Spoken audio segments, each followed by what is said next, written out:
السلام علیکم، آپ دیکھ رہے ہیں کے نیوز ایچ ڈی۔ میں ہوں حارث علی شاہ گیلانی۔ چلتے ہیں آج کی اہم خبروں کی طرف۔ تازہ ترین خبروں سے باخبر رہنے کے لیے ہمارا چینل سبسکرائب کیجیے۔ لیے چلیں گے ساہیوال، جہاں سے رپورٹ کر رہے ہیں ہمارے نمائندے علی رضا۔ میٹرنٹی کا ٹائٹینک کرپشن کی آئس برگ سے ٹکرا گیا۔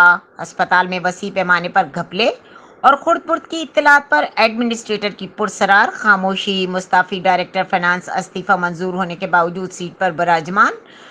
جعلی ریکارڈ کی تیاری اور اصل ریکارڈ غائب۔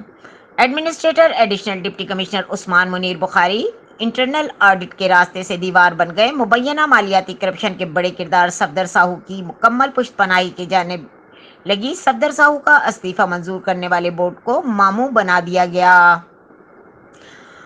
ڈپٹی کمشنر اکرام الحق کو اندھیرے میں رکھتے ہوئے من مانیاں کی جا رہی ہیں۔ صحت کی سہولیات فراہم کرنے والا قدیمی سلور جوبلی میٹرنٹی اسپتال ایک بار پھر ملٹیپل کرپشن کے ہاتھوں تباہی سے دوچار ہے۔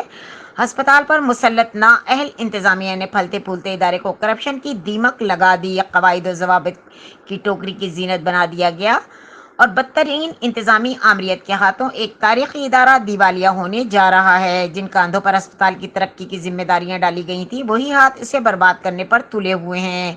پیسہ پھینک تماشا دیکھ کے تحت میٹرنٹی اسپتال کے فرنٹ پر واقع دکانوں کی رینٹ پر جو رشوت لی گئی ہے، اس کے علاوہ اسپتال کا قیمتی فرنٹ ٹینڈر کیے بغیر خاموشی سے ایک پارٹی کو غیر قانونی طور پر دے دیا گیا۔ میٹرنٹی میں ان دنوں لوٹ سیل لگی ہوئی ہے۔ اخبار میں ٹینڈر اشتہار دیے بغیر اپنوں میں ریوڑیاں بانٹی جا رہی ہیں اور جن پوسٹوں کے لیے اخبار اشتہار دیا گیا تھا، ان کی جاب لیٹر اور اپنے ذاتی مخصوص مقاصد کے تحت روک رکھے ہیں، جن میں 4 ڈاکٹرز اور 1 ڈائریکٹر فنانس کی پوسٹوں پر کوالیفائڈ کرنے والے افراد شامل ہیں۔